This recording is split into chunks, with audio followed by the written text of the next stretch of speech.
Chapter 608. This was the first time the elders saw Gu Mengmeng after she returned. If their previous apprehension and obedience towards Gu Mengmeng was because of her title as the messenger of the beast deity, now this fear was because of Gu Mengmeng herself. She was still the same person, smaller and more exquisite, but that pair of clear eyes was no longer as lively and clean as before, but emptiness. Yes, it was emptiness. An emptiness with no regard for anything. When Gu Mengmeng chased Cole away, the few elders were still complacent, thinking that this new messenger, who had her emotions written all over her face, was much easier to control than Cole, who was always elegant and never procrastinated. But now they realized that they were wrong. Was it because Gu Mengmeng had concealed herself too well in the past? Or had some earth-shattering changes happened in this 1 month? It was just 1 month. What changes could there be? That was, the few elders exchanged glances, and within a breath's time, they had reached a consensus. Gu Mengmeng was a scheming person. All her previous naivety was just a facade. Was it a test? Gu Mengmeng went to the Snake King Valley to hand over the unstable solder to a mere second-level orc, Oakley, and left behind 2 third-level orcs to assist in suppressing the situation, before bringing Elvis and Leah away without any worries. All this was just a test? The few elders' knees gave way, and they knelt onto the ground with a thud. Their bodies started to tremble uncontrollably as they thought to themselves, "Miscalculation, miscalculation. Great messenger, please calm down. We just want to worship the esoterica properly. We don't have any other intentions," one of the elders said with a guilty conscience. He himself did not know why, but now that he was standing in front of Gu Mengmeng, it was hard for him to maintain his composure. An oppressive feeling spread throughout the entire space, making it hard for him to breathe. Gu Mengmeng laughed and said, "Worship? Ha! I remember that the rule is that only the leader in which doctor can inherit the esoterica, right?"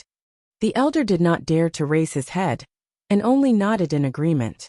Gu Mengmeng continued, "I have already brought the leader in which doctor away. What rights do you have to worship the esoterica?" The elder was at a loss for words. How would he have the guts to say that he thought Gu Mengmeng, Elvis and Leah might not be able to return? So he dared to force Oakley to hand over the esoterica. Gu Mengmeng saw that the elder did not speak and laughed coldly. "Moreover, even if I place the esoterica in front of you, do you know what it says? The Exalted One is unbelievably stupid." The elder's body grew colder with every word Gu Mengmeng said. In the end, he trembled so hard that he did not dare to raise his head. Gu Mengmeng did not have the patience to waste her breath on these stubborn old fogies. 1,000 years of experience and stability had caused a huge change in her calmness. No matter how Snake tried to persuade her not to use his identity to think, those 1,000 years of memories had already fused into her body and were starting to affect her personality. If it was in the past, Gu Mengmeng would have stomped her feet in anger at these fellows who took advantage of their seniority. Then, she would watch Elvis or Leah solve these problems for her before turning around to coax her. But now, she only felt that these people were childish and boring. It was neither funny nor infuriating. His emotions were as calm as an ancient well, without any ripples. Chapter 609. Gu Mengmeng's words were just a calm and slow statement, but the few elders were sweating profusely, as if it was a cold and despairing threat. Yes, the elders expressed their allegiance from the bottom of their hearts, and then they retreated. Before leaving, one of the elders plucked up the courage to sneak a peek at Gu Mengmeng.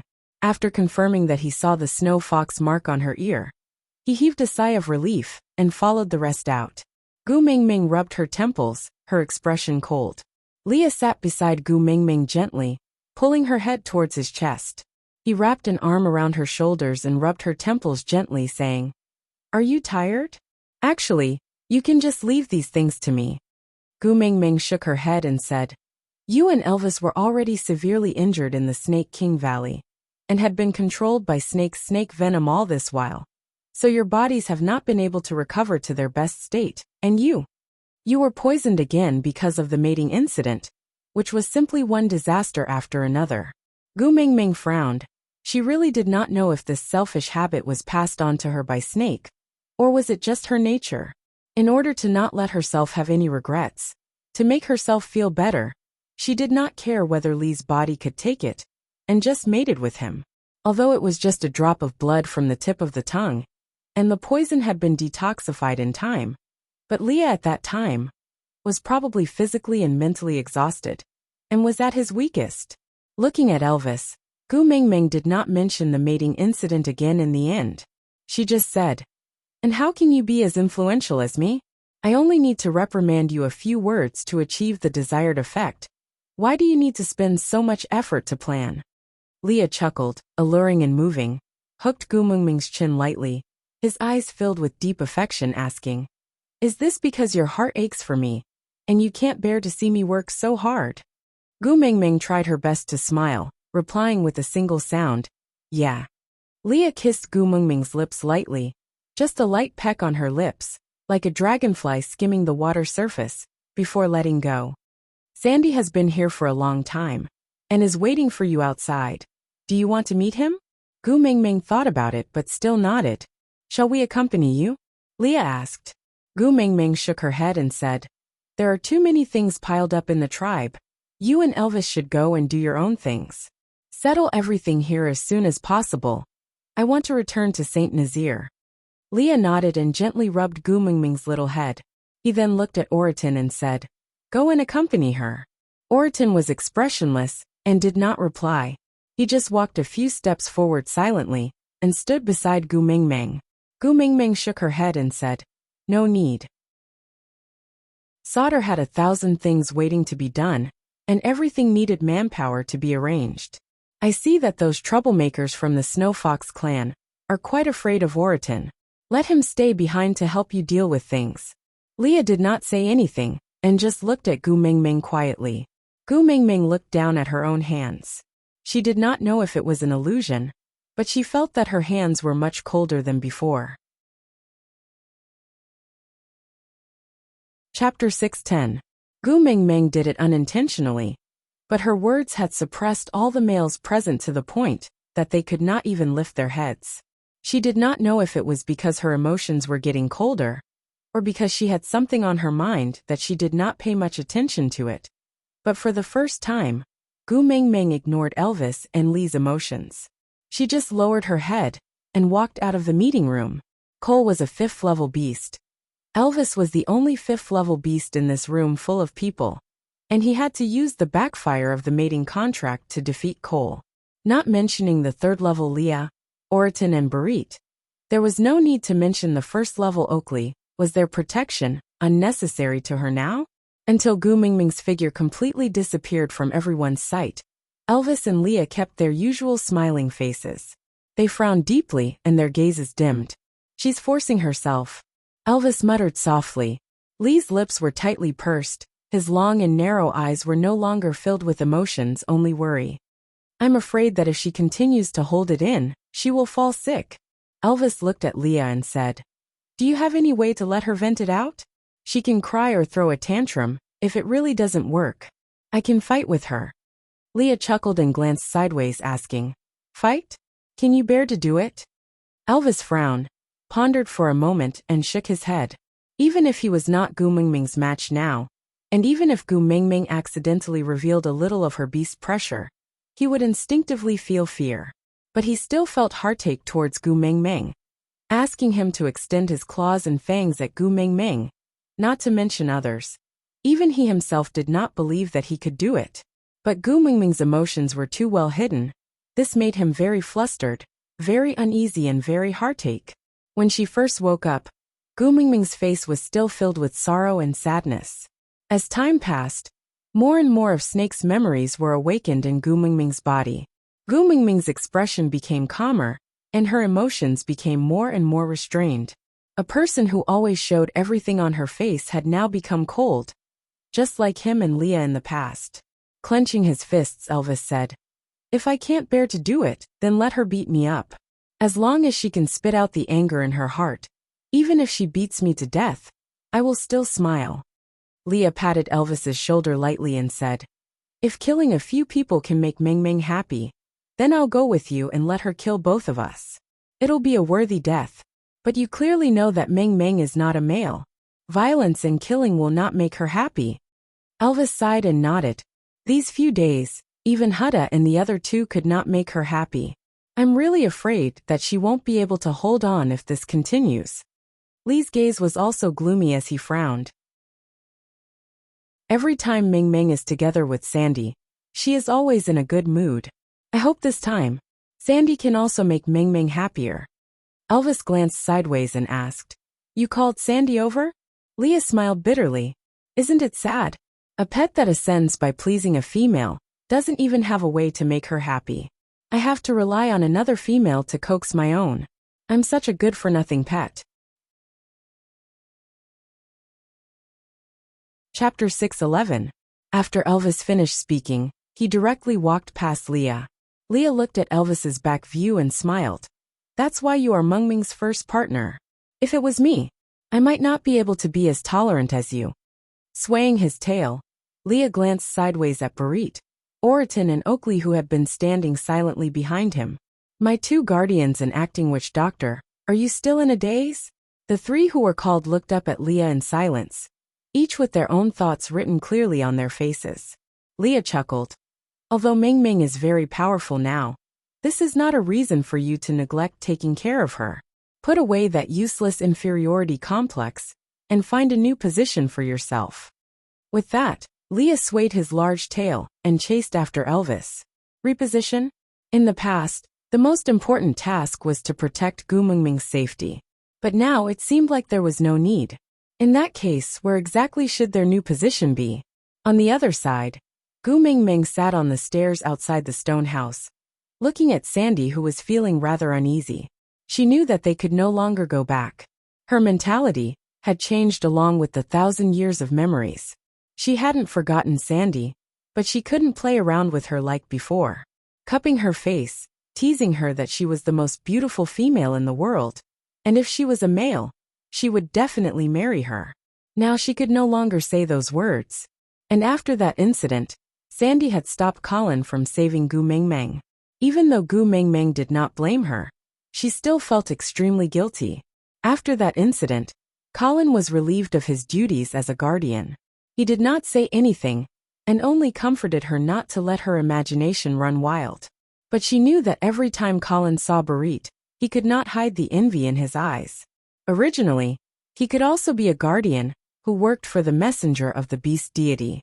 But because of her selfishness, it had turned into this situation today. She felt guilty towards Gu Mengmeng, and also towards Colin. Now, Sandy did not even have the courage to hold Gu Mengmeng's little hand when she stood in front of her. You two changed your routine? Gazing at the wind with deep feelings? Leah swayed his large tail and leaned into Gu Mengmeng's arms. He looked at Sandy nonchalantly and teased. Or could it be, you have fallen out of favor?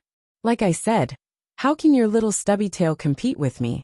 Our Meng Meng still favors us, don't you think so, Elvis? Elvis was not as good at concealing his emotions as Leah was. He only cleared his throat and did not say a word. Oriton followed Leah out and left without saying goodbye to anyone. When Barit came out, he saw Sandy and asked, Where's Colin? He didn't come with you? Sandy whispered, Send me there, then he'll go back. Barit understood that Colin was too ashamed to see Gu Mengmeng. Oriton went hunting. He said he wanted to share dinner with us tonight. Oakley and I will go find some yellow gravy and roast the meat tonight. All right? Barit asked Gu Mengmeng. Gu Mengmeng understood that everyone was trying to coax her, but she just could not bring herself to smile. There was no other problem. He raised his head and looked at everyone's expectant gaze.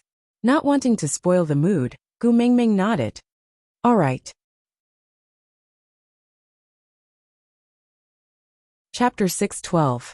As a human, the biggest problem with a mature mentality is that many things can be seen clearly at a glance.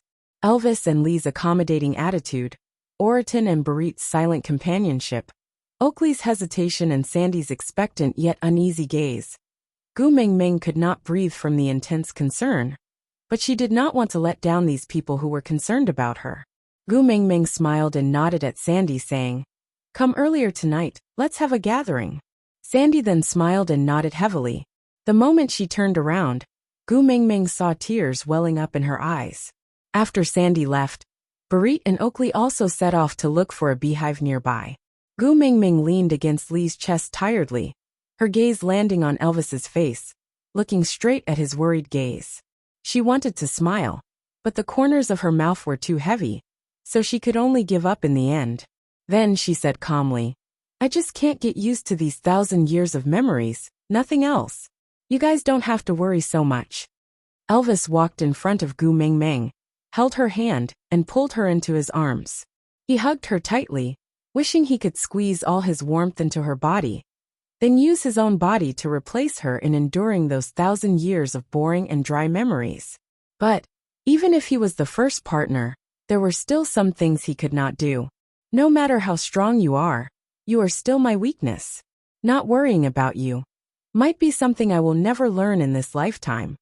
Gu Mingming hugged Elvis back, gently pressing her face against his chest.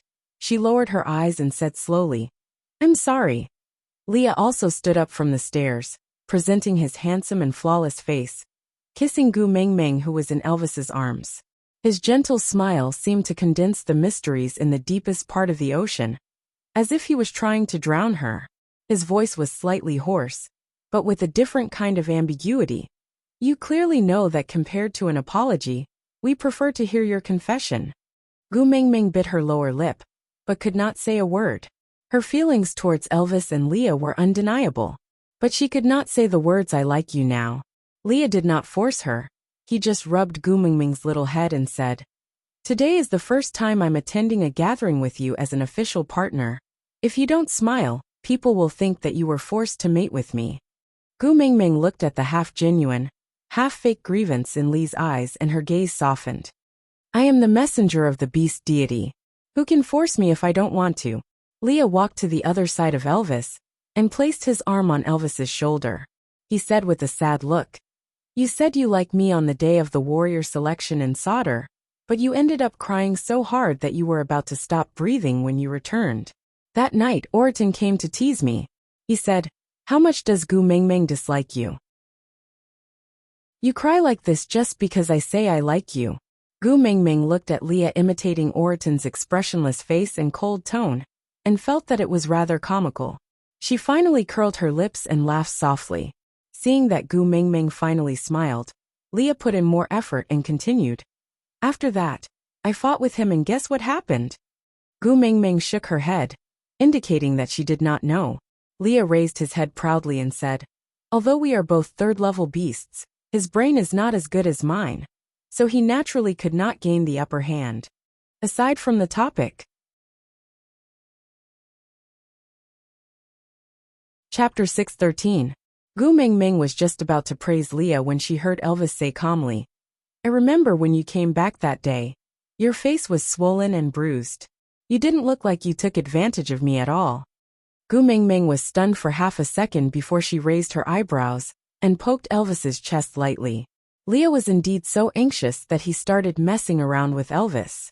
Elvis hugged Gu Mingming and didn't want to bother with him, so he just burrowed into Gu Mingming's arms and whimpered for Gu Mingming to make the decision for him. "Smile." Gu Mingming tried her best to smile. Exposing each other's secrets was one of the tacit understandings they had developed over the years, right? When she was upset, they cooperated and coaxed her. If she still didn't smile, these two fellows would definitely be more worried. "Mummy!" Jiaoyu rushed out of the house and directly pounced into Gu Mingming's arms. Gu Mingming caught hold of her son, who was at the height of her thigh, and carried him up with one hand. She gently tidied his messy hair from running and rubbed his pair of wolf ears lovingly. Out of the three sons who had evolved into half-orcs, Rigiela's evolution was the worst. Other than having a pair of wolf ears, he still had a tail that had not evolved. Gu Mingming guessed that it was because Jiaoyu was the most affected by her genes that his evolution was not smooth. This made Gu Mingming feel very apologetic towards Jiaoyu. If it was because of her genes that Jiaoyu failed to evolve and ended up being a half-orc, what would happen to his life? She didn't even dare to think about it. "What's wrong?" Gu Mingming tried to make her voice sound gentle. She didn't want her emotions to affect the children. Even though the children were so sensitive, she still hoped to minimize the impact. Jiaoyu's thoughtfulness was just like Gu Mingming's in the past.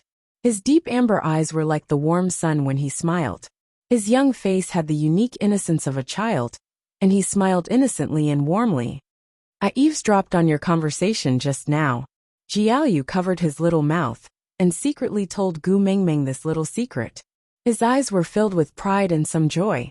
Gu Mingming felt a little unreasonable and didn't understand what Jiaoyu meant.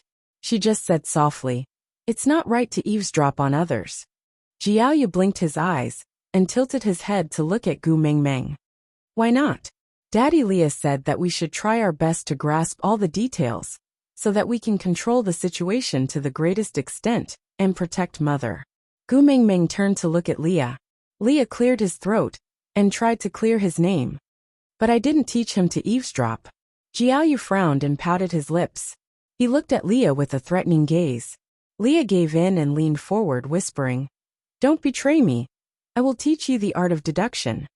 Jiaoyu then nodded in satisfaction, before smiling sweetly at Gu Mingming.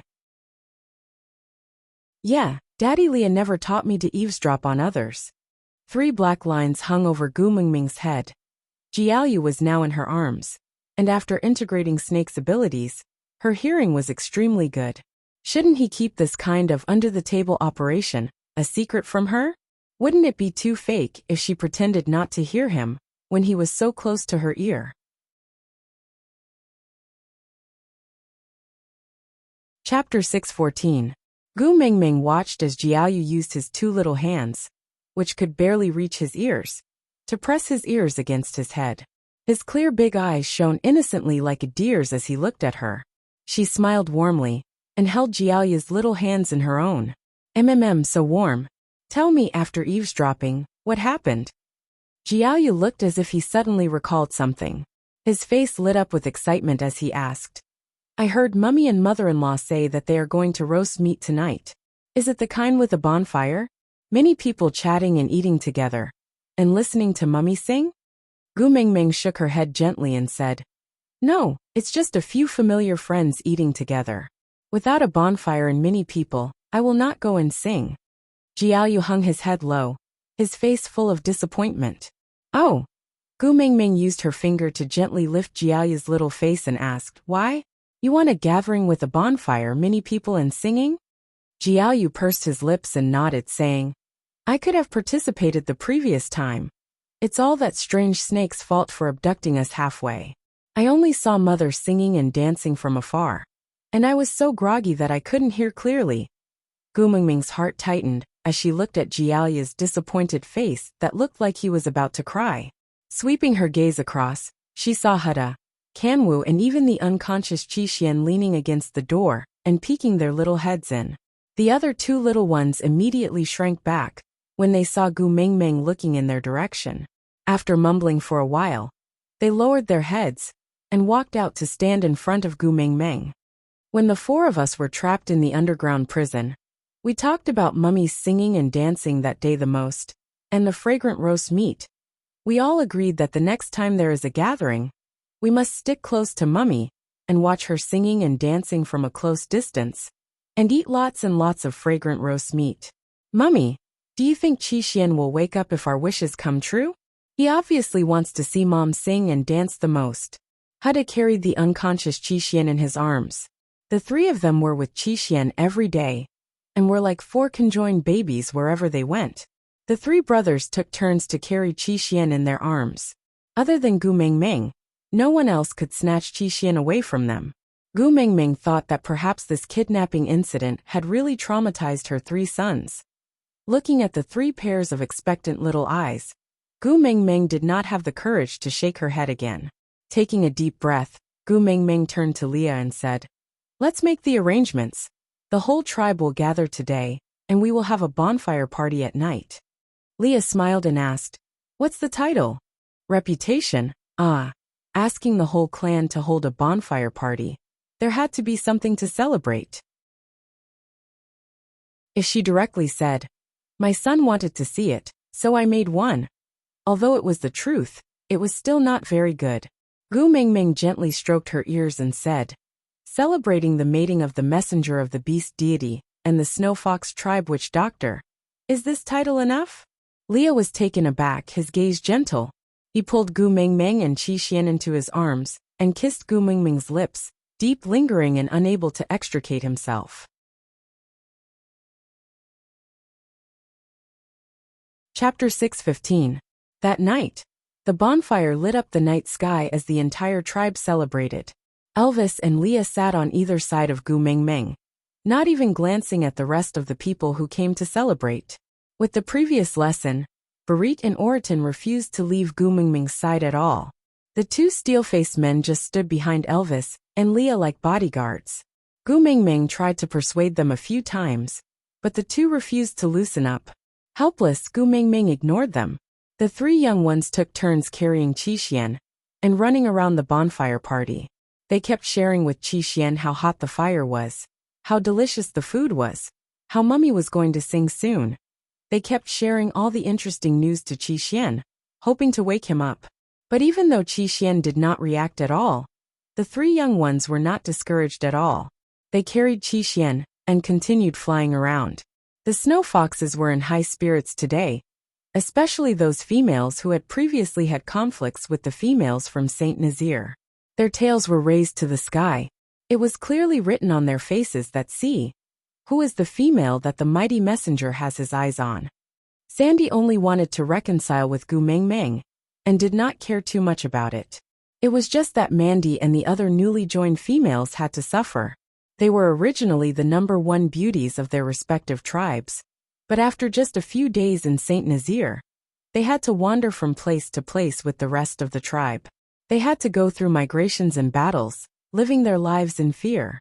It was not easy for them to settle down temporarily, but they still had to fight with these foxes. Gu Mengmeng saw it all, but she could not bring herself to care. The affairs of the women were a mess. Once they stepped into it, they could forget about getting out of it. If they wanted to make a fuss, let them. Anyway, they would not be able to do anything. As long as it did not harm their foundation, Gu Mengmeng could not be bothered. Wabi walked in front of Gu Mengmeng and looked at Elvis coldly, then at Leah. Then he kicked Elvis. Go to one side. Elvis frowned. The moment he looked up, his murderous aura had already leaked out. Wabi gave a condescending smile. Elvis's muscles instantly swelled up. Gu Mengmeng's emotions had made him feel vexed for the past few days, but he did not dare to show it in front of Gu Mengmeng. A snake beast at the peak of the 5th level, right? It was a good time to have a good fight.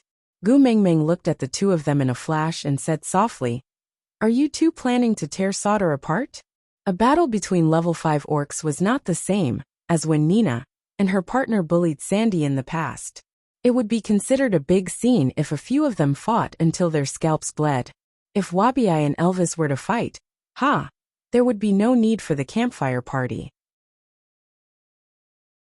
They could just bring the construction team to a meeting and discuss the rebuilding of Sauter. Upon hearing Gu Mengmeng's voice, Elvis forced himself to calm down. Without saying a word, he stood up quietly and walked to the side. Wabi looked at Leah and raised one eyebrow. Your first partner has already left. Aren't you going to be more sensible?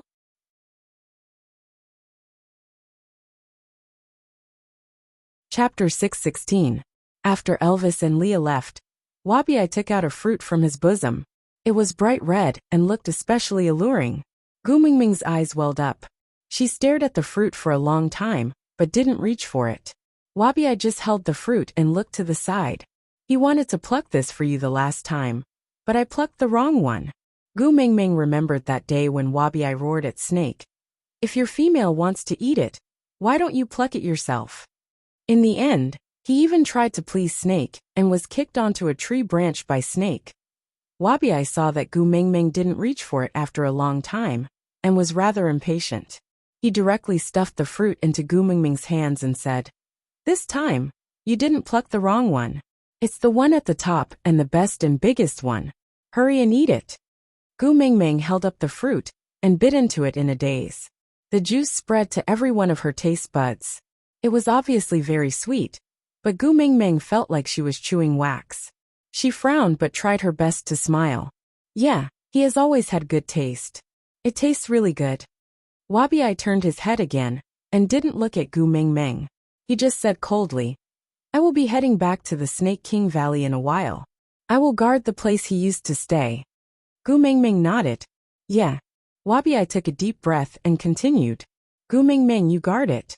Gu Mengmeng looked up at Wabiai. "Guard what?" Wabiai kept his head turned and refused to look at Gu Mengmeng. "Guard yourself. Don't get hurt, don't get sick, don't get sad, and definitely don't die." Gu Mengmeng was stunned. She didn't understand what Wabiai meant. Wabiai said, "He once roamed the entire beast world and finally stayed at the Snake King Valley. I think that is the place he likes." Gu Mengmeng searched through Snake's memories, but couldn't figure out how he liked the Snake King Valley. She only knew that he was used to that place and had not come out for 1,000 years. But if he didn't like it, how could he get used to it? With that thought, Gu Mengmeng nodded and agreed with Wabiai's words. But Wabiai's expression dimmed. "But in order to guard you, he abandoned the entire Snake King Valley without hesitation. So the one he likes the most is you." Gu Mengmeng's hand trembled as she held onto the fruit. She took a bite and pretended that she was busy, so she did not answer Wabiai. Wabiai did not seem to be anticipating Gu Mengmeng's reply as he continued, "I will protect the Snake King Valley that he abandoned." He wanted to protect Gu Mengmeng. "You will protect her for him.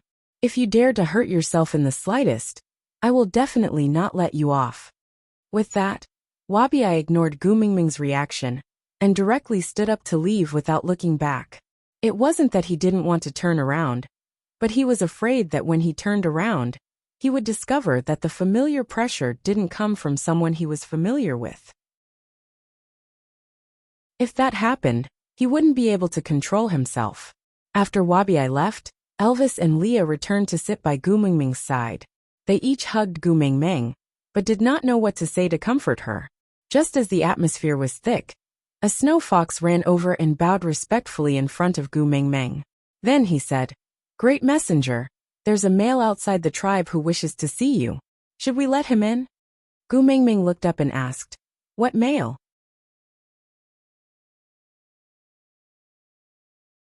Chapter 617. Gu Mengmeng did not have much of a reaction, because from the reactions of Elvis and Leah after she told Sandy about this story, there were probably quite a number of people in this world who believed in Yusijin. Now that her reputation as the messenger of the beast deity was growing by the day, it was not a new plot for someone to impersonate her old lover. If it was in the past, Gu Mengmeng would have laughed like a pig, or even choked on her own saliva. But now, she just said calmly, "Chase him away. I don't want to see him. He was just a swindler. What was there to see?" But in Elvis and Lee's eyes, her blandness had changed. Leah pursed his lips and exchanged glances with Elvis. In just a breath's time, they had already gone through 800 rounds of battle in their eyes. On one hand, this Yusijin had memories with Gu Mengmeng that both of them did not have. Even Lee's, "I prefer to hear you confess to me rather than apologize," was derived from this male. In Gu Mengmeng's words, that was her first love. With the return of this male, Elvis and Lee's position would be in jeopardy. On the other hand, Gu Mengmeng did not even want to see him, which meant that she was still angry. If he didn't mind it anymore, why would he still be angry? Gu Mengmeng had been in low spirits during this period of time. The two of them had tried everything they could, but could not share her worries. Perhaps Yusijin could? In the end, the two of them reached an agreement. Gu Mengmeng was the most important. As long as it could make her feel better, no matter how painful it was, they could endure it. So Leah waved his tail and laid on Gu Mengmeng's knee. He looked at Gu Mengmeng with his handsome face and asked, "Why not? Didn't you say, 'Those who pass through the door are guests'?" Gu Mengmeng did not see Elvis and Leah exchanging glances above her head just now, so she did not know that the holes in their brains had already reached the ends of the earth. Thus she just said calmly, "He's just a liar, what's there to see?" Liar? Didn't Yusijin lie to her back then? If not, why would she be picked up by Elvis alone in the lake? Biting his lower lip, Leah held back his jealousy and said, "He lied to my Mengmeng's people. How can we let him off so easily? I want to meet him." Gu Mengmeng looked at Leah in confusion and did not say a word. Elvis held onto Gu Mengmeng's shoulders and pulled her into his embrace. He kissed her hair and said, We know what to do, don't worry. Why should I be at ease? Gu Mingming could not understand. Elvis said, bring him in. Gu Mingming looked at the jealousy in their eyes. She did not understand at first, but now she understood. Forget it, let them be. His emotions must have put a lot of pressure on the two of them recently. It was good to have someone come to their door to relieve their anger. So Gu Mingming nodded, and the snow fox who delivered the letter turned and ran off, probably to bring the person in. Gu Mingming, who was originally lacking in interest, could not help but be curious. What would the first person to impersonate Yu Sijin look like?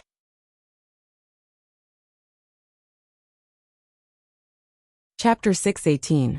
Gu Mingming did not know that ever since she inherited Snake's ability, her entire temperament had undergone a huge change. She clearly had a Lolita face, but her entire body was emitting a gloomy aura. She leaned lazily against Elvis's chest, smiling faintly at the males who were approaching her step by step. She did not appear to be perfunctory, but exuded a king's disdain that enveloped everyone. That was Snake's innate temperament, which could not be learned. Gu Mingming, as the heir, could at most unleash 80% of it, but it was enough to shock the world. Her gaze was filled with judgment and disdain, as if she was the king of hell, looking coldly at stupid humans. But that round and plump little face gave people a sense of confusion. The most innocent face had the most terrifying gaze. This contrast made people feel an indescribable strangeness, but also an indescribable harmony. Yu Sijin had obvious wounds on his body. The most fatal one was an open wound on his chest that stretched from his right shoulder to his left lower abdomen. His flesh was exposed, and although the blood had stopped flowing, it still looked extremely hideous. There were countless other small wounds of different lengths. Some were so deep that the bone could be seen. It was as if a large piece of flesh had been bitten off on his leg. Every step he took was painful but tough, and he had imitated the temperament of an iron-blooded Special Forces soldier very well.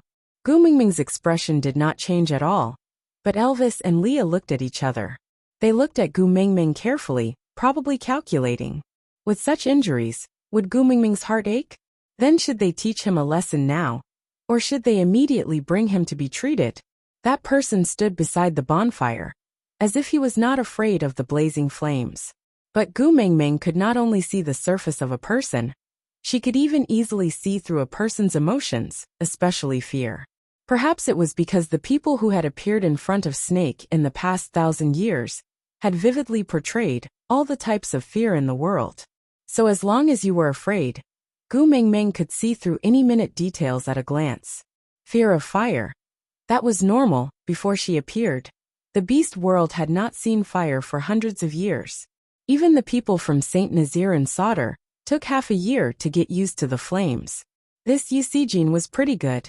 To be able to show off to this extent, and to show that he wasn't afraid, he even purposely stood by the fire. He had some guts. Ayan, I'm sorry I'm late.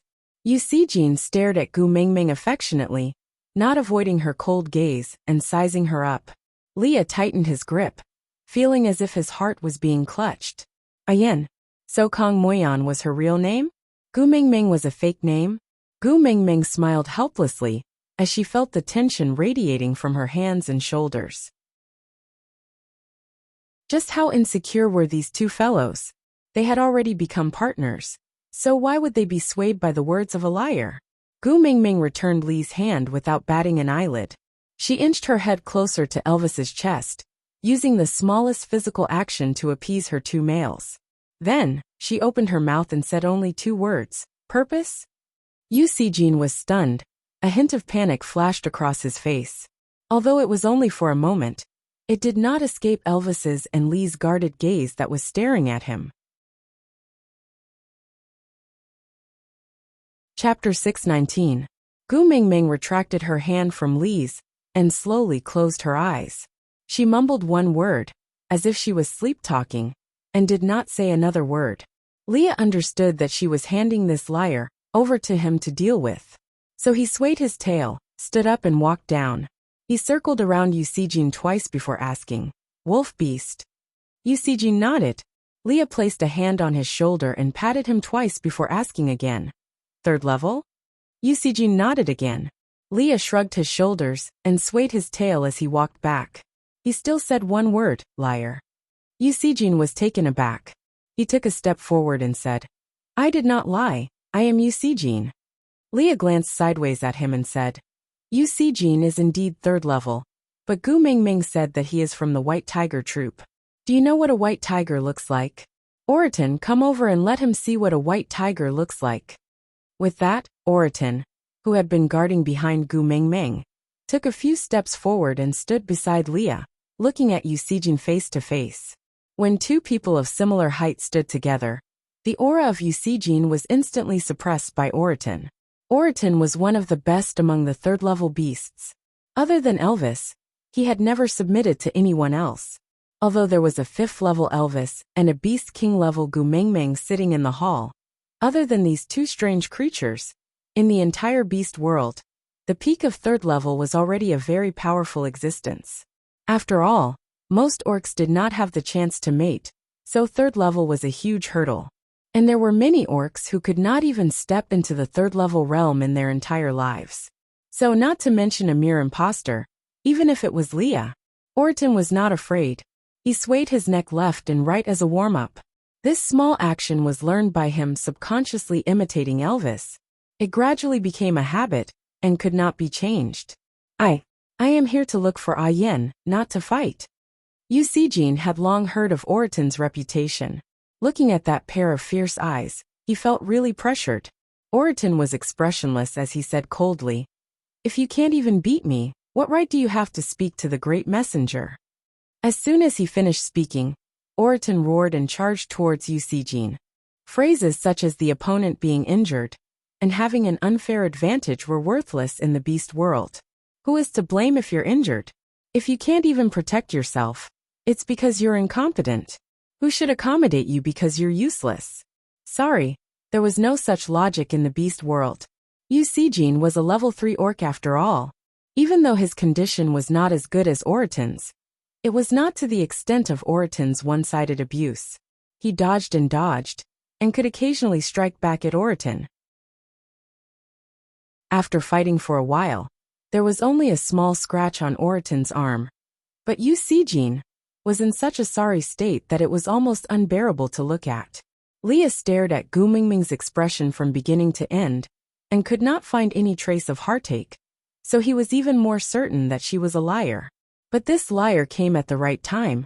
He could relieve everyone's frustrations. So Leah stood up slowly and said softly, It's all right, no matter if you're real or fake. As long as you can walk in front of Gu Mingming, I'll admit that you're Yusijin. Chapter 620. Elvis also slowly stood up from Gu Mingming's side. He took 2 steps forward and stood half a step behind Leah. He staggered his upper body and completely blocked Yusijin from Gu Mingming's line of sight. Ian flew out of nowhere and circled twice in the air. Then, he spread his wings and flew in midair like a half-orc, looking down at Yusijin from above. It was not an exaggeration to say that Yusijin felt that there was an impassable iron wall in front of him. It was a high wall that gave off a strong sense of oppression and made it difficult for one to breathe. Walk over? Haha, stop joking. He had no doubt that when he walked past these people and reached Gu Mingming, not even his bones would be left. Every cell in his body was afraid. Yusijin could not help but take a step back and said, I'll go, all right? Oakley stood behind Yusijin, leading a group of tribesmen as the acting witch doctor. Among them, there was also the Snow Fox Elder, who was at odds with him previously. They lined up in a row, and behind them was a majestic group of beasts. In the dark night, pairs of bloodthirsty and dangerous eyes reflected sparks of fire, giving off an intimidating aura. Oakley laughed softly and asked, Where do you think this is? That you can come and go as you please? The Snow Fox Elder had an unfriendly expression, and a pair of wise eyes shone with coldness. He looked at Yusijin and said, You have already offended the mighty beast deity by pretending to be the messenger and disrupting the celebration party of the messenger and the 9th highness of the Snow Fox tribe. As the elders of the messenger tribe, we cannot let you leave so easily. Yusijin was really panicking. He originally thought that his looks matched Gu Mingming's description of Yu Xijin. So he came with the mentality of giving it a try. He thought that since he matched Gu Mingming's description in every aspect, maybe she would like him when she sees him? Males, as long as they were pleasing to the eye, they could just accept them. As for whether he was the real Yu Xijin, who would care? He did not want to make things so big. Yu Xijin was extremely flustered. There was a wall in front, a pack of wolves behind, and a huge bird flying above his head. There's no escape. What followed was a live broadcast of a group fight. Yes, a group fight. A group of people, beating up Yu Xijin. Elvis and the rest did not have a chance to attack as Oriton and Barit returned to Gu Mingming's side. Elvis hugged Gu Mingming back into his arms while Leah laid on Gu Mingming's knees, wagging his tail in boredom. Ian circled around twice before disappearing into the darkness again. A group of people around the bonfire were violently kicking Yu Xijin. All right. After a long while, Gu Mingming said softly, saving Yu Xijin's life. Leah looked up with a puzzled expression. With a slightly sour tone, he asked, "Your heart aches?" Gu Mingming did not answer Lee's question. She just sat at her original spot and looked disdainfully at Yu Xijin, who was beaten to the point that he was on his last breath. She asked, "Tell me who sent you here?" Yu Xijin was twitching as he laid on the ground. When he came, he got a body full of injuries in order to portray his character. This time, he did not need to portray his injuries anymore, as they were more realistic than before. Hearing Gu Mingming's question, he shook his head blankly and said, "No, no one sent me." Chapter 621. Yu Xijin was stunned, shook his head and said, No, it was a crippled beast who taught me." Crippled beast. Cole. The smile on Gu Mingming's face turned colder, and her gaze was filled with venom. Her voice was calm and cold, and it was hard to tell if she was happy or angry. She just asked, "Where is he?" Yu Xijin was stunned. Then he shook his head and said, "I don't know. He just happened to pass by our tribe and met me. Then he told me that I looked especially like an old lover of the great messenger. Then he told me that if I used the name Yu Xijin to see you, you would definitely like me. That way, I could become the male of the great messenger. Even if you don't like me, you'll still let me stay in the messenger's tribe on account of my resemblance to that person. Our tribe was too weak in the past, and all the capable males had gone to better tribes to develop, leaving behind only the old and weak. Every year, when winter comes, there would be waves and waves of stray beasts coming to snatch our food.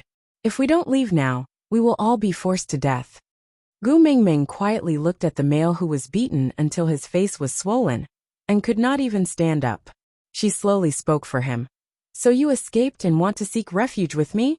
Yu Xijin firmly nodded his head and replied, "Yes." Gu Mingming chuckled and asked him back, "Why do you think I will accept a deserter who abandoned his tribe?" Yu Xijin was startled for a moment, then shook his head and said, "I am not a deserter." Gu Mingming leaned back, her two thick tails pressing against her waist like a luxurious sofa backrest, allowing her to borrow strength to sit more comfortably. Gu Mingming looked at Yu Xijin nonchalantly. "Oh?" He coughed. Yu Xijin was a little emotional as he said, "I came to seek refuge with the great messenger, so that Saint Nazir can accept my people." Gu Mingming gave a teasing smile and said, "Honey trap." Yu Xijin stood rooted to the ground, not knowing how to respond. What honey trap, he did not understand at all. Gu Mingming leaned forward with her elbows on her knees, and the back of her hand supporting her chin. She sized up Yu Xijin, who did not have an inch of good flesh on his body, and asked with a smile, "As long as I am willing to accept your people into Saint Nazir, and become my beast pet, are you willing to?" The male nodded without hesitation and said, "Beast pet, guardian beast or even food, I am willing." But Leah burst out laughing. He glanced sideways at Yu Xijin and said, "Even if you are willing, you have to see if our Mingming is willing. You have to be at least as good as me to be a beast pet. Look at your battered appearance. Who would like it?" Gu Mingming sat at the same spot, and did not comment on Lee's words. She just said, "You said it yourself, the tribe is only left with the old, weak and sick. They will only be a burden if they join Saint Nazir. Why should I find trouble for my own tribe? Eugene said, Eugene, if not everyone please. Eugene, although they are only half-orcs, but... Gu Mingming stood up and made a gesture. The 16 valued females from the previous beauty pageant, as well as Sauter's original female snow foxes, all walked in front of Gu Mingming in unison. It was really a riot of colors. The most important thing was, they were all perfect females. Gu Mingming stood in the middle of a large group of females. Even though they were of the same gender, it gave people the illusion that Gu Mingming was overbearing and aggressive, lying in the midst of flowers. Using 4 words to sum it up perfectly, invincible East. Sighed,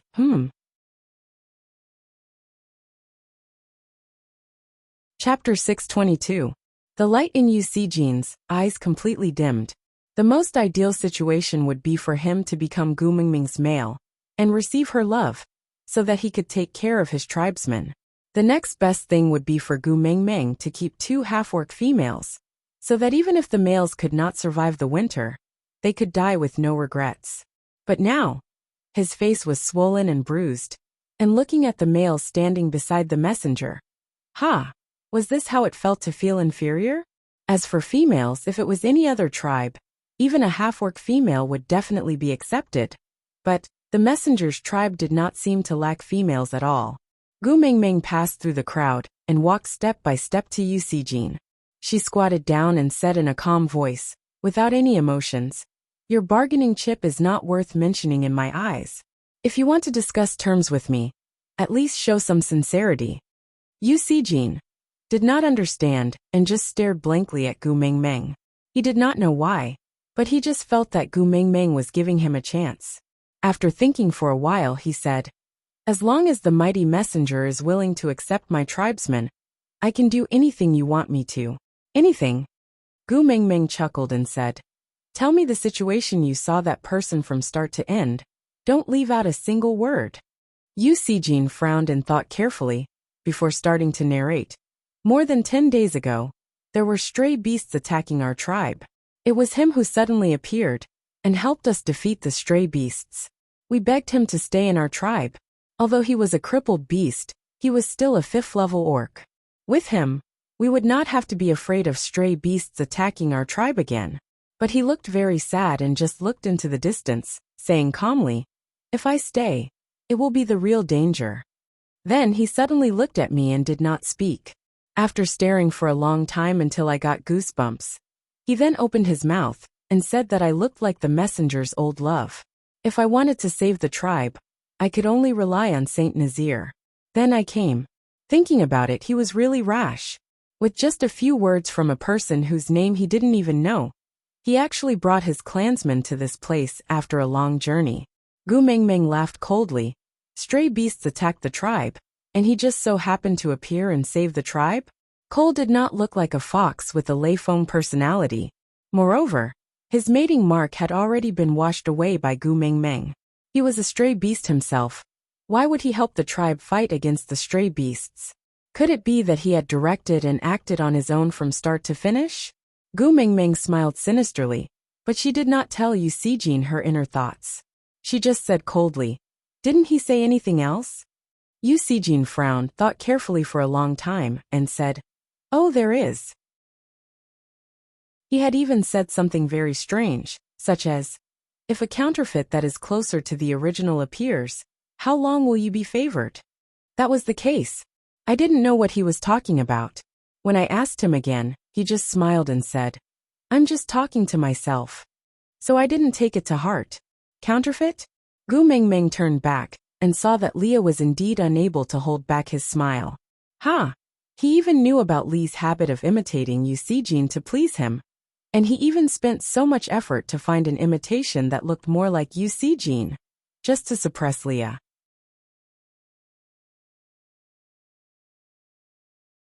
Chapter 623.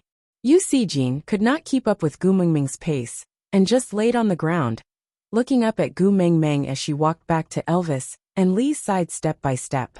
She sat down and returned to her original embrace, one black and one white tail swaying lightly on her left and right. The snow fox laid on her knees, looking enchanting and affectionate. The group of females laughed and laughed as they dispersed.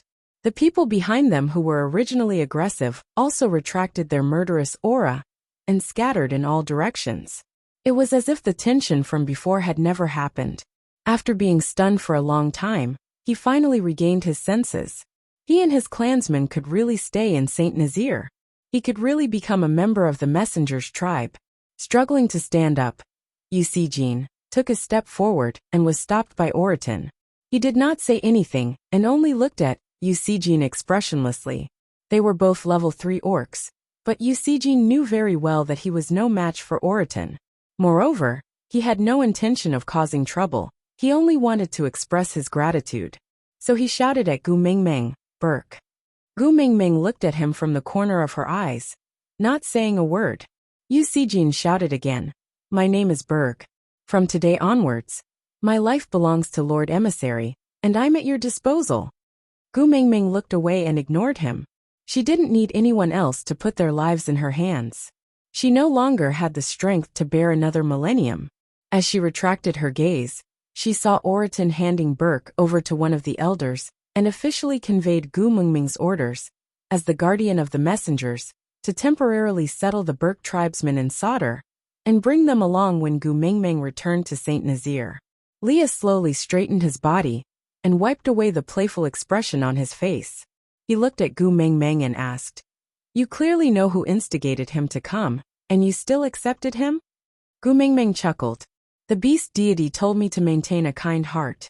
He said that this is the only way for me to find a way to save Hutta." Leah remained silent. Hutta's matter was a thorn in Gu Mingming's heart. As long as that little wolf cub did not wake up, Gu Mingming would be forced to take on all of Cole's tricks. He sighed and said, "I'll send someone to keep an eye on him." Gu Mingming chuckled. "Afraid that he will be another Ellie?" Leah nodded in acknowledgement, but Gu Mingming shook her head and said, "There's no need. A person who is willing to sacrifice himself for the tribe will not place his own tribe in a dangerous situation just for Cole's goal." Elvis's voice was slightly cold. "You believe him?" Gu Mingming nodded. She did not know if it was because of Snake, but she could now easily discern the subtle emotions of others, especially lies and fear. Elvis sighed and said, "Because he really looks like Eugene. Isn't that right?" Gu Mingming chuckled. She glanced sideways at Elvis and then at Leah. "Do the two of you still think that Eugene really exists?" Elvis remained silent and Leah nodded. Gu Mingming was helpless, but she could not be bothered to explain further.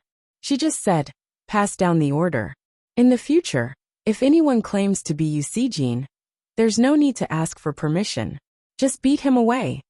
Elvis frowned and his gaze darkened. "I actually hope that he really finds his way here. I will fulfill my promise and stay by your side." Gu Mingming was a little surprised and looked at Elvis in confusion.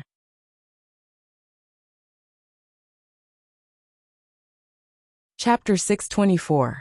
Gu Mingming's heart clenched. Had her emotions reached such a stage that Elvis and Leah could not do anything about it? Actually, it was really nothing much. She just did not have much interest in anything, and was not too upset, even if she could not be happy. Snake's matter. She had already gotten over it. Or perhaps it was the feelings Snake had felt when he saved her that combined with her guilt. With the beast deities and Wabiai's guidance and reminders, she was no longer that upset. She was just not happy or angry. But it seemed to have made those two fellows very worried. The corners of Gu Mingming's mouth twitched as she forced a smile.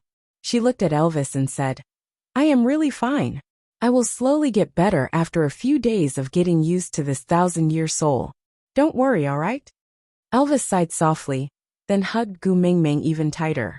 His faint and hoarse voice rang above Gu Mingming's head. "I'm afraid the only thing I can't learn in this lifetime is not to worry about you." Gu Mingming did not say anything else, and just quietly allowed Elvis to hug her. The three little ones were drenched in sweat from running and suddenly pounced into Gu Mingming's arms. Although Gu Mingming would not be pushed down by them now, Leah and Elvis still instinctively tried to stop them. But these three little ones were too agile. They made use of their bodies to make use of the time difference, and directly bypassed Elvis and Leah from 3 different angles. They ran to Gu Mingming's side with their buttocks wobbling. "Mummy, when are you going to sing?" Jiaoyu carried Qi Xian in his arms as he looked up at Gu Mingming and asked. Huda lay at Gu Mingming's feet, his big bright eyes filled with anticipation. But he pursed his lips and did not say anything.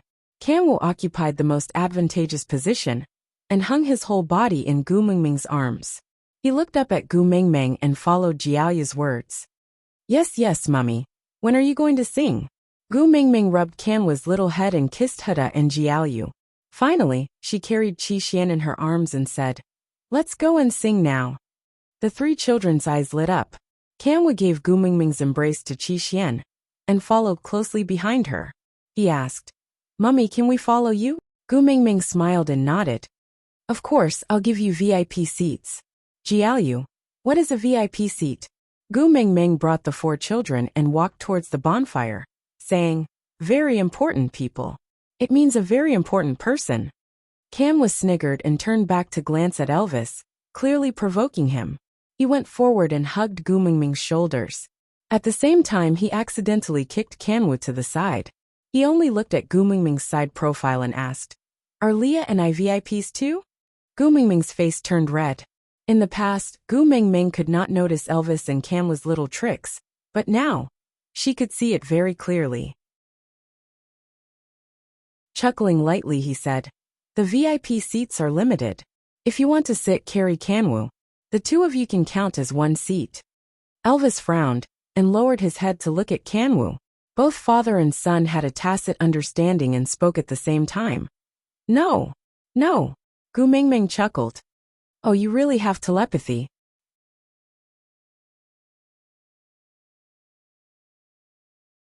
Chapter 625. Kanwu jumped into Li's arms and said, "I will sit with Daddy Leah." Gu Mingming shook her head. Kanwu was clearly the most like Elvis, but Elvis just had the worst relationship with him. Huda pursed his lips. He also wanted someone to carry him, but why was there no place for him? Gu Mingming lowered her head and hugged Qi Xian with one arm. She opened her other arm and looked at Huda, saying, "Come, let Mummy carry you." Huda looked up and smiled. He shook his head and said, "I am the elder brother. I can walk by myself." He was satisfied that he was not neglected. Mummy was already having a hard time. He could not be her burden. Gu Mingming rubbed Huda's little head and bent down to carry him up. She kissed his little face and said, "You are the elder brother of the three of them, but also my son." The moment she finished speaking, Gu Mingming's arms felt lighter. Elvis took over Huda, and Qi Xian was carried by Leah. Leah had always been on good terms with the children, so it was not strange that he would carry them. But Elvis, who had never carried anyone other than Jiaoyu, was now willing to carry Huda in his arms. This made Gu Mingming rather surprised. Elvis cleared his throat and said, "Your males are still alive. There is no reason for you to suffer." Gu Mingming chuckled and said, "It's just carrying two sons. They are not that heavy." Elvis stopped in his tracks and turned to look at Gu Mingming. His blue eyes were filled with seriousness as he said word by word, "No matter how heavy it is, I should be the one to carry it." Gu Mingming did not argue any further, because she knew that Elvis and Leah were already panicking enough. They desperately wanted to do something for her to make her feel better, and all she could do was to cooperate. Nodding, Gu Mingming had already walked to the side of the bonfire. The drum used for Colin's proposal was left in Saint Nazaire, but Leah rushed to make a new one after knowing that Gu Mingming was going to hold a bonfire party and had promised the children to sing. It was basically the same as the first version, but there were some improvements on the details, making it look much more exquisite than the one in Saint Nazaire. Gu Mingming held the drum stick and hammered on the drum, producing a deep and resonant sound. With that hammering, only the crackling sound of the burning wood could be heard in the entire square. Everyone looked at Gu Mingming in unison. Gu Mingming took a deep breath and flipped onto the drum. She sat sideways lazily with one foot on the edge of the drum and the other hanging down casually. She held the drum stick in her hands and hit the drum rhythmically, each beat more concentrated than the one before. After the last beat, Gu Mingming slowly opened her mouth to sing Aliens. As only a few races in the beast world knew how to sing, this song Alien had become Gu Mingming's masterpiece. Every time the tribesmen heard it, their blood would boil. Following Colin's roar, the scene was so heated that it almost went out of control. Gu Mingming instinctively turned to look at Qi Xian. He was still sleeping quietly. Smiling bitterly, Gu Mingming looked down in disappointment. She also knew that Qi Xian was poisoned by coal. How could one song wake him up? She had only agreed to Huda's request because she could tell that the children were thinking of ways to make her happy. She could not bear to reject the children's kind intentions. But in the end, she was still delusional. What if Qi Xian could really wake up from a song? That would be the greatest mercy from the heavens.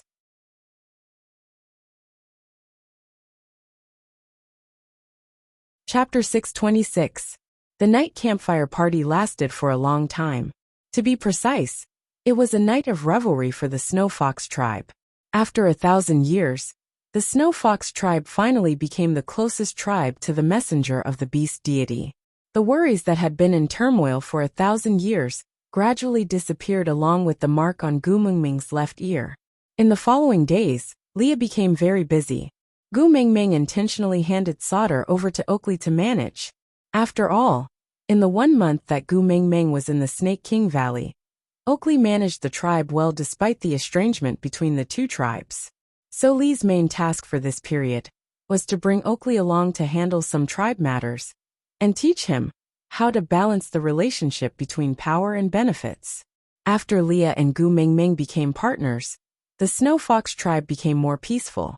In Lee's words, they made a ruckus previously because they were too uneasy and afraid that Gu Mingming would abandon them. So they desperately wanted to prove that they were stronger than the people of Saint Nazaire. This kind of situation was very common. It was the legendary saying that the more lacking something, the more they would flaunt it. But now that Leah and Gu Mingming's relationship had been confirmed, and Gu Mingming had told the elders that they were a family, the pride and nobility that had been ingrained into the Snow Fox tribe's bones for 1,000 years had gradually awakened, becoming the best framework to restrain them. There was no need to worry too much about restraining them, just a light sentence. Don't forget you are from the Snow Fox tribe. It was easy for the elder and those troublesome females to settle down. The rain came suddenly. Gu Mingming had never seen such a majestic aura that could destroy everything in the modern world. Sitting at the entrance of the stone house, Gu Mingming reached out one hand to catch the rainwater falling from the sky. Gu Mingming frowned slightly as she watched the bean-sized raindrops land on her hand. It actually hurt a little from being smashed. If it was him, perhaps he would be happy. After all, he loved rainy days the most. A piece of beast skin was draped over her. Gu Mingming didn't turn back, and just leaned into the familiar embrace. This rain will last for at least 10 days. The food reserves at home might not be enough, so I need to go out for a while. Elvis's gentle voice rang from above her head. There were quite a lot of people in this house now. Elvis and Lee's appetites had always been huge, and they would usually come back after eating their fill while hunting. Accompanying Gu Mingming to eat was just to enjoy the feeling of eating with her. After Huda and his brothers evolved, their appetites had obviously increased. The three of them could eat almost an entire wild beast in one meal. After inheriting Snake's powers, Gu Mingming's appetite had obviously increased. A family would need about 5 wild beasts a day. The food reserves at home were indeed not enough. Gu Mingming stood up slowly and stuffed the beast's skin back into Elvis's arms. Then, she looked at the rain and said, "I'll go. This kind of weather is more suitable for me than anyone else." Gu Mingming had just taken her first step, and before her heel could even touch the ground, the back of her hand was pulled back by someone, and she fell back into Elvis's chest. Hug. Elvis draped the beast's skin hood over Gu Mingming's body, then hugged her whole body in his arms. After staying silent for a while, he said, "My female should be pampered. As long as I'm alive, there won't be any weather suitable for you to travel around. Understand?"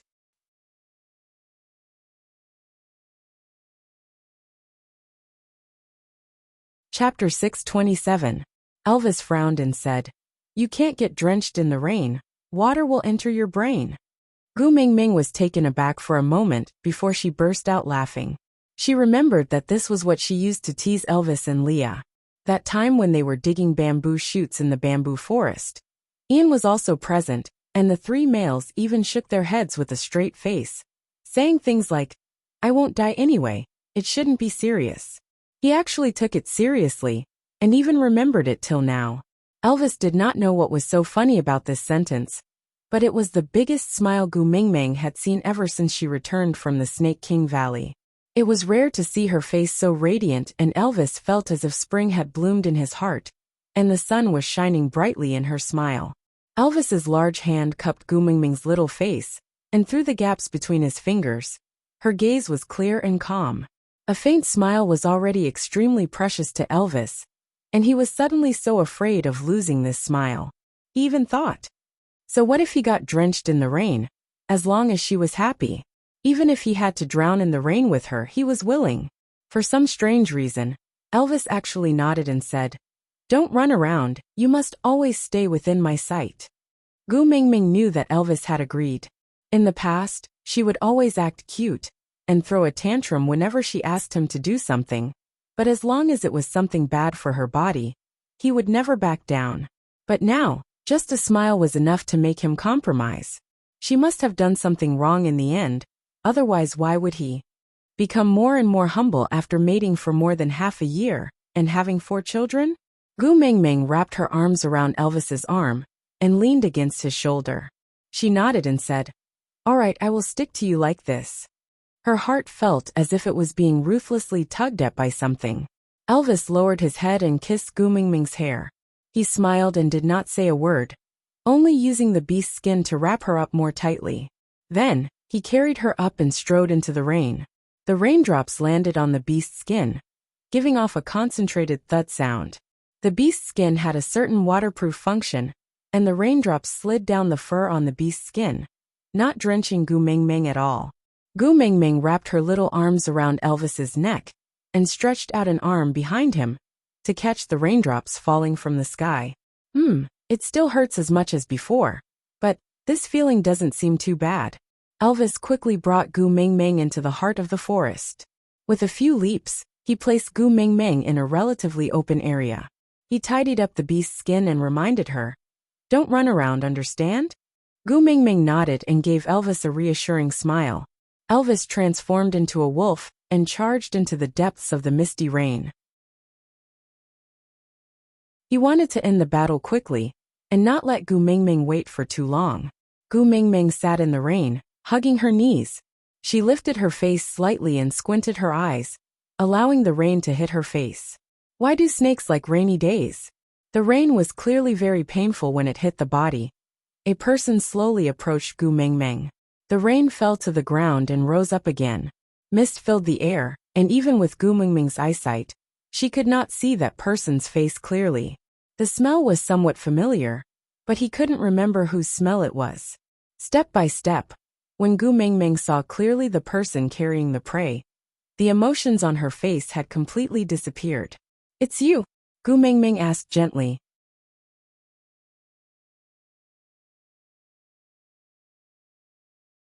Chapter 628. Gu Mingming sized up Burke, who was standing beside her, and using his prey to shield her from the rain. "What are you doing?" Burke carried his prey on his shoulders. In order to shield Gu Mingming from the rain as much as possible, he stood against the wind. The rain hit him from behind, but he stood there resolutely without moving an inch. He replied, "I met Elvis on my way back. Are you waiting for him?" Gu Mingming looked at Burke. Gu Mingming did not reply. She just quietly lowered her head to look at the raindrops falling into the puddle beside her feet. Drop by drop, ripples spread out in circles, but it did not form a circle before it was smashed by another drop of rain.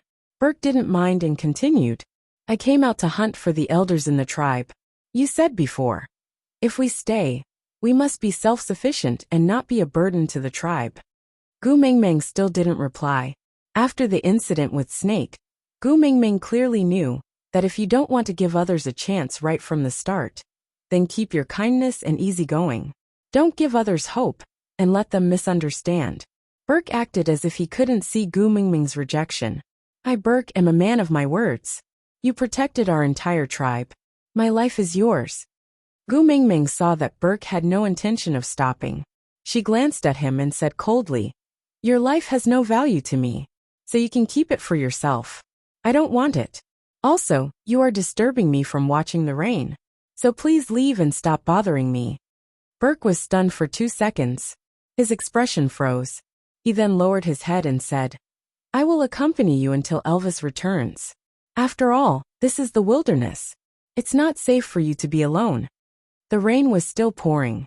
The surroundings were misty and cold, but it made Gu Mingming feel very comfortable. Gu Mingming laughed softly. Do you think in the entire beast world, anyone can hurt me? The beast pressure slowly seeping out made Burke's legs wobble. He frowned and clenched his teeth, unwilling to leave. Gu Mingming retracted her beast pressure and looked at him calmly. I won't accept you, so don't bother trying to please me. There are many females in the tribe. Your chances of success will be higher if you change your target. Even though it was raining cats and dogs, Borg could clearly feel a layer of cold sweat forming on his body. The coldness in his bones was even colder than the rain. Gu Mingming did have the ability to protect herself. She did not need him. But Burke still shook his head resolutely. I will stay with Elvis until he returns. Once he returns, I will leave. Gu Mingming frowned and said, I don't need your company. Borg stubbornly insisted. If you don't need company, then don't put on such a lonely expression. It's so heartbreaking. Burke's voice was not loud. If not for Gu Mingming's amazing hearing, she might not have heard him through the sound of the rain. After being stunned for a moment, Gu Mingming slowly stood up and said, If you are not leaving, I will. Burke watched as Gu Mingming walked into the rain at a steady pace. He was in a daze until she completely disappeared in the rain. He then lowered his head slowly and murmured, I just want to accompany you. Gu Mingming walked into the forest and accurately located Elvis's direction.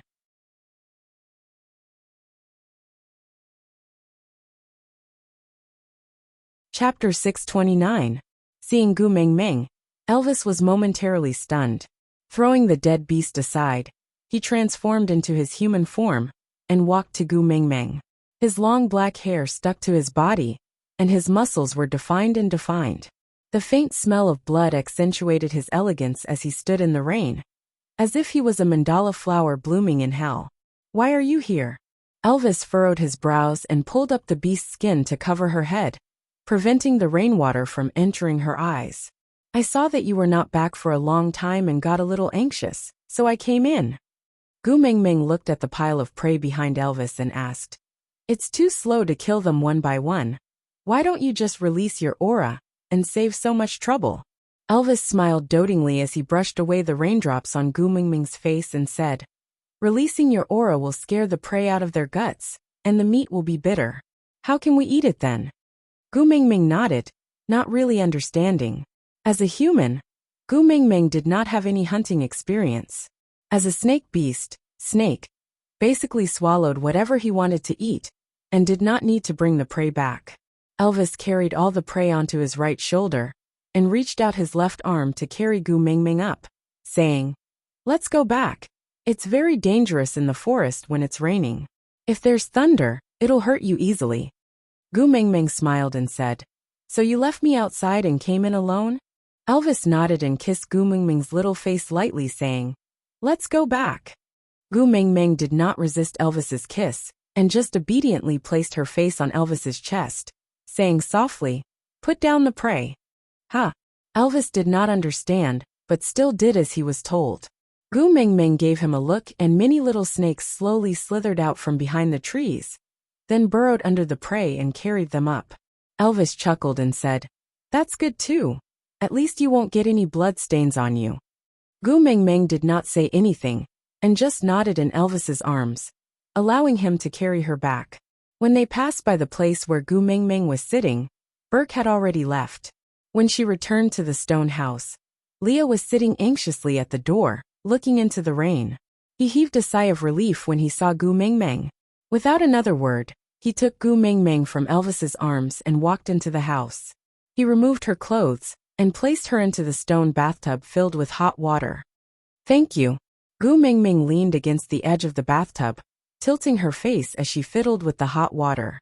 Leah squatted outside the bathtub and also leaned against the edge of the bathtub. He looked at Gu Mingming face to face and asked, "This rain will last for about 10 days. Are you feeling suffocated at home? How about I bring Sandy over and ask her to keep you company?" Gu Mingming shook her head and said, "She always acts like she did something wrong in front of me and is so timid. I think seeing me, she is also very stressed. Forget it, I'm fine." Leah held Gu Mingming's little hand and said, "How about I will push all the matters in the tribe to Oakley and focus on staying at home to accompany you, all right?" Gu Mingming chuckled and asked, "It's just accompanying Elvis to hunt. Why are you so nervous?"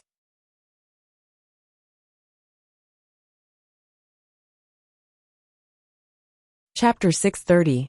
Gu Mingming was taken aback. She chuckled and said, "Burke was here just now?" Leah nodded. "When I came back, I realized that both you and Elvis were not around. I was afraid that something might have happened to you, so I went out to look for you. I met Borg, who had just returned from a hunt, and he said," Gu Mingming chuckled, "You said I look very lonely sitting in the rain, as if I need someone to accompany me?" Leah hesitated for a moment before nodding. Frowning slightly, his long and narrow eyes filled with heartache. His voice was as gentle as the moonlight. His slender fingers brushed past Gu Mingming's face and stopped at her left ear. "My female needs someone to accompany her. And it's actually another male telling me. I must be a failure." Gu Mingming held Lee's hand gently and placed it on her face. With a gentle gaze, she said, "I'm just accompanying Elvis to hunt and taking the chance to relax. I'm not alone, and you're not ignoring me. I know that the reason why you've been teaching Oakley without eating or sleeping is so that you can accompany me back to St. Nazir as soon as possible. Don't worry, I'm fine. If I really need anything, I will tell you personally. I will not let you miss the time when I need you. As for Borg, he's just an outsider. Why should I care about what he says?" Leah chuckled. "That's true, he's not the real you see, Jean." With that, Elvis carried a big bowl of ginger water into the house and knelt down on one knee beside Gu Mingming. He blew on the spoon until it warmed up before sending it to Gu Mingming's lips. "Drink some to warm up your body." Gu Mingming did not reject him and allowed Elvis to feed her a big bowl. After showering and drinking the ginger water, Gu Mingming changed into a clean set of clothes and sat at the door, staring outside in a daze. Elvis and Leah were dealing with their prey at the back of the stone house. In the rain, someone ran towards Gu Mingming, but stopped not too far away. He did not go any closer, nor did he leave. He just stood there and stared at Gu Mingming for a long time, before lowering his head and turning to leave. Gu Mingming recognized that person's aura. It was Burke. He should have come to see her, but since he didn't, it should be nothing important. Perhaps he just wanted to make sure that she had returned safely. Gu Mingming did not greet Burke. She did not even look at him or give him any response. It was as if he was just a drop in the heavy rain, insignificant. The heavy rain continued for 13 days, and Burke stared at Gu Mingming in the rain for 13 days. On the 14th day, the weather was clear. Gu Mingming stretched her arms and finally walked under the sunlight. Reaching out his hand to block the bright sun, he squinted his eyes to adjust to the light that leaked through the gaps between his fingers. She felt the weight on her waist lightening as she landed in Elvis's chest. His warm voice sounded above her head, sounding sweet and melancholic.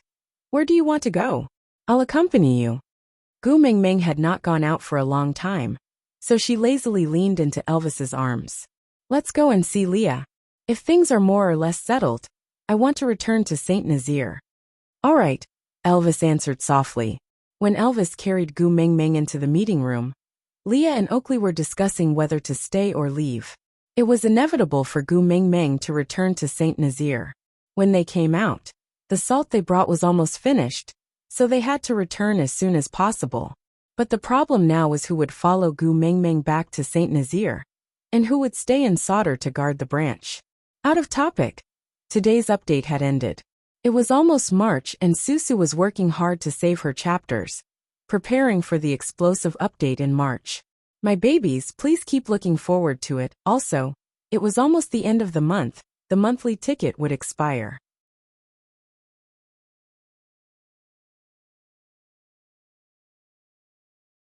Chapter 631. Meng Meng. Li's face was filled with fatigue, but his eyes still lit up when he saw Gu Meng Meng. There was a chair in the main seat of the meeting room, which had the feel of the Hall of Justice. Other than Gu Meng Meng, no one else dared to sit on that chair. Even Leah had never sat on it before. Gu Meng Meng did not have much feelings towards such formality, but Elvis would always put her in that position every time she came over, so she got used to it after a while. Leah sat beside Gu Meng Meng's legs and laid on her knees to look up at her. His furry tail swayed gently and finally landed in Gu Meng Meng's arms. No matter how tired he was, he still smiled blissfully and asked, "It's rare for the weather to be clear. Why did you come to the meeting room instead of walking around?" Gu Meng Meng fiddled with Li's tail, which was getting firmer by the day, and looked at Oakley, who had not spoken to her properly ever since her identity as the messenger of the beast deity was verified. She said, "I came to see how busy you guys are, and if there's anything you need my help with." Oakley lowered his head and stood at the side respectfully. He said, "I am discussing with Mighty Leah about the candidates to follow you back to Saint Nazir.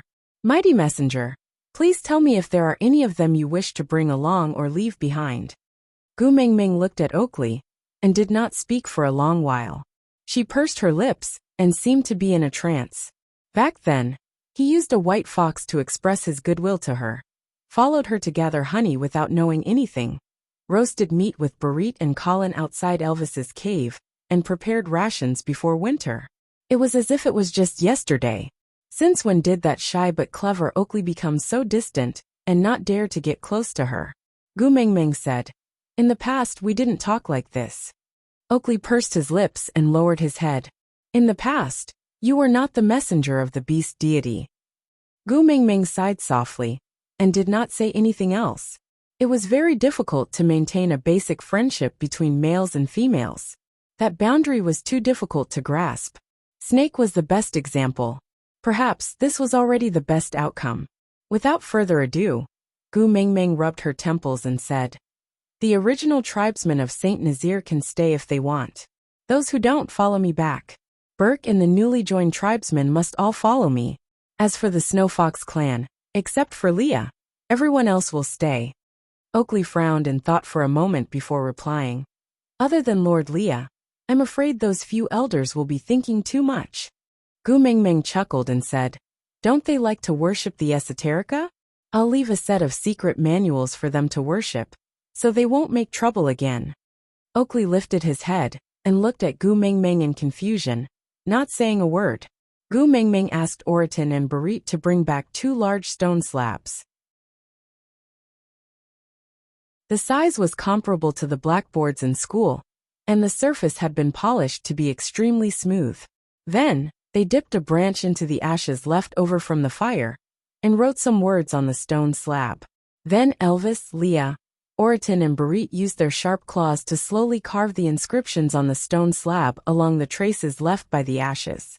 It would take 3 days for everything to be done. Leah stared at the stone tablet for a long time, then pointed at one of the tablets and asked, "Meng Meng, what's written on it? Can you tell me?"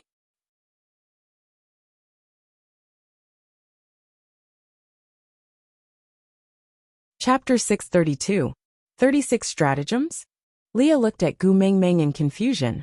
Gu Meng Meng nodded and said, "Do you remember? You told me before that half of the esoterica in the Snow Fox tribe can only be learned by the leaders, while the other half can only be learned by the witch doctor." Leah nodded to show that he remembered. Gu Meng Meng continued, "The deduction skills you know are not from our world." Damn! It was most likely taught by the beast deity to the previous messenger, who then taught it to the witch doctor, and then passed it down from generation to generation. However, the secret manuals memorized by the leaders are very likely products of our era. Leah looked at Gu Meng Meng, then at the stone tablet that was carved with unknown symbols and said, "This 36 stratagems is one of them?" Gu Meng Meng nodded and said, I suspect that Cole knows how to memorize this 36 stratagems. Leah asked, Did the beast deity tell you that? Gu Mingming said, No, I guessed it. Leah did not probe further, and just looked at Gu Mingming quietly. Gu Mingming walked to the front of the second stone tablet and stroked a line of words, reading slowly, 34 stratagems, the trick of injuring oneself to gain the confidence of others. If one does not harm himself, the victim must be real. False is real, true is false. The luck of childlike innocence, follow the sun.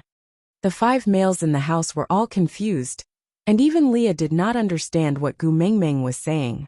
Gu Mingming chuckled and continued, This is one stratagem in the 36 stratagems. I have read it before, but actually did not remember it. But ever since I integrated Snake's ability, everything I have seen in the past has mysteriously become very clear. It feels like something like a photographic memory. The moment Gu Mingming mentioned Snake, Elvis and Leah tensed up. They were especially afraid that she would sink into that negative calmness again.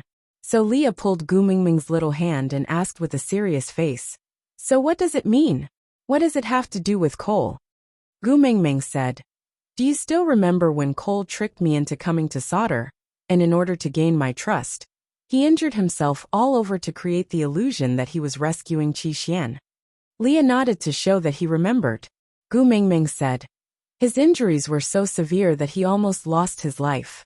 It's not an exaggeration to say that his internal organs were all exposed in front of me.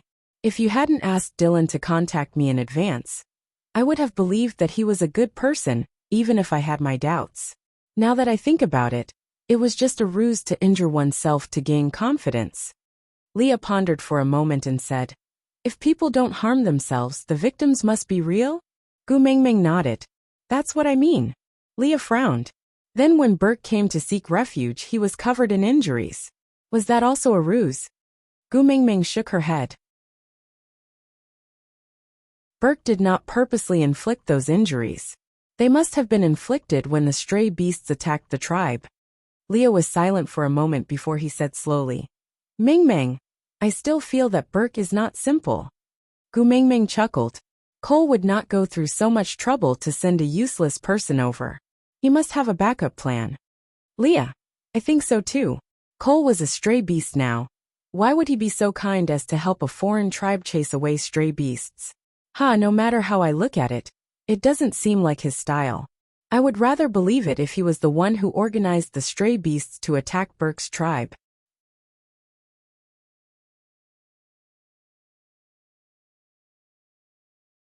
Chapter 633. Leah was stunned, as if he suddenly thought of something.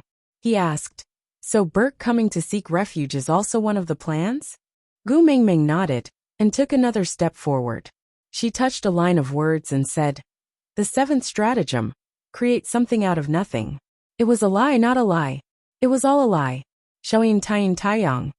Leah did not really understand the explanation in this plan, but he was sure of one thing.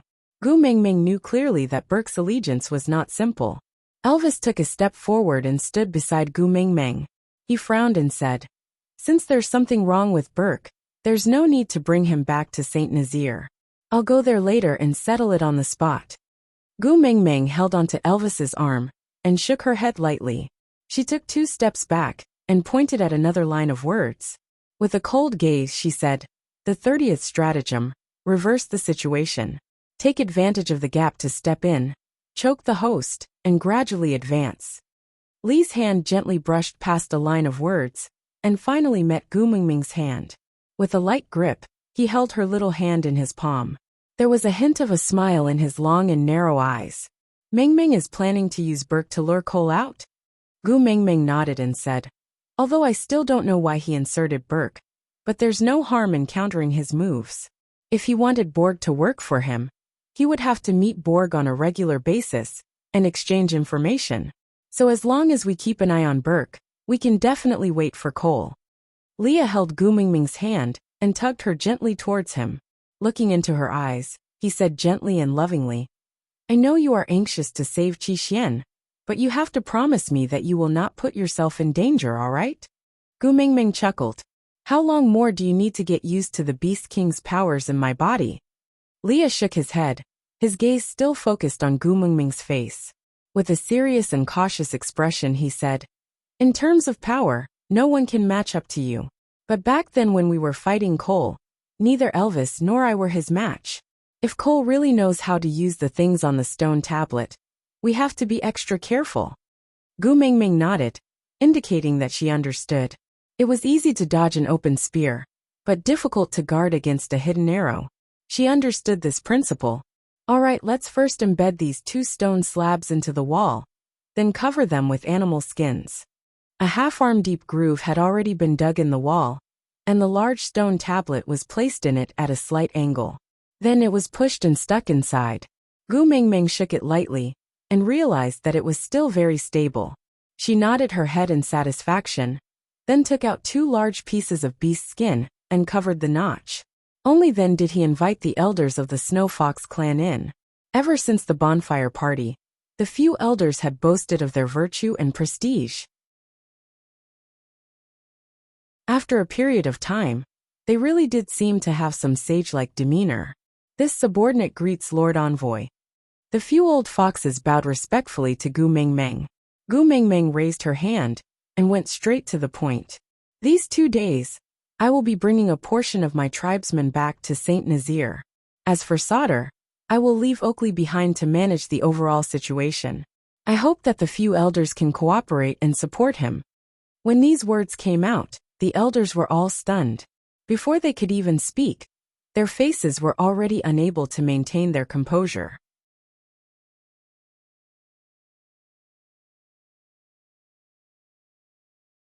Chapter 634. Gu Mingming's emphasis on the word trusted indeed made the elders' eyes light up, and the unwillingness on their faces visibly disappeared. Gu Mingming gave them a look in Oriton, and Barit lifted up the beast skin. The 36 stratagems, engraved on the stone tablet, appeared in front of the few old foxes. The few elders' eyes widened. Although they did not recognize the words on it, they clearly knew that it was the symbol of the beast deity. Then, they hurriedly knelt down and kowtowed 9 times towards the stone tablet. Gu Mingming suddenly thought of the days when she worked at the amusement park. Some of the older tourists also had the same habit. They would crazily take pictures whenever they saw a stone with words on it, as if the stone was something special. However, these few were obviously crazier than the rest. Holding her forehead, Gu Mingming looked coldly at the few old foxes' devotion in front of the stone tablet. After they were done with their work, Gu Mingming then said, "Under the orders of the beast deity, the esoterica engraved here is to frighten the evil spirits and protect the people. The few elders are highly respected, and are the best candidates to protect it."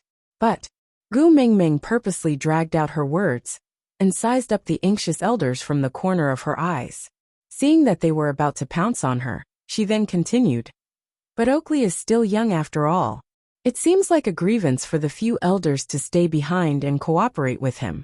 Of course, although I am the messenger of the beast deity, I am also a democratic person. I respect the opinions of the elders. If you are not willing, I will not force you." An old man was the first to kneel down and prostrate himself at Gu Mingming's feet. He said, "We are the most loyal servants of the messenger. It is our duty to share the messenger's burden. There is no grievance, no force. Protecting the esoterica is our honor. Great messenger, please grant us our wish. I am willing to stay behind and cooperate with the witch Dr. Oakley." With one taking the lead, how could the rest be willing to fall behind? Thus, Gu Mingming used 2 stones to settle these few old foxes.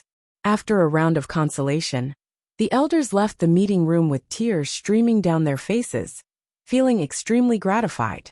Gu Mingming heaved a long sigh of relief. She leaned against her seat tiredly. Leah stood at the side and wrapped his arm around Gu Mingming's shoulders. He wrapped his arm around her neck and gently rubbed her temples. He said, "Why do you have to entertain them personally? You can leave these matters to me." Gu Mingming looked up with a smile. "You have been working hard for half a month, so that I can return to St. Nazaire as soon as possible. You even have dark circles under your eyes." Leah touched his eyes instinctively and asked worriedly, "Am I ugly?" Gu Mingming chuckled. "Didn't you claim to be the most handsome male in the world?" Are you worried now? Leah pinched Gu Mingming's little nose and said, It's all because I'm afraid that you won't like me if I'm ugly. Gu Mingming rubbed herself in Lee's arms and said, I left everyone from the Snow Fox clan behind. Will you feel uncomfortable? Leah paused and shook his head. No matter how much they flatter me now and address me as the Ninth Highness, I know very well that I can no longer treat them as my own tribesmen. Gu Mingming looked up at Leah, her gaze filled with heartache. You're tuning in to the Journey of the Soul YouTube channel. Don't forget to subscribe and join us on this journey to catch the most captivating stories.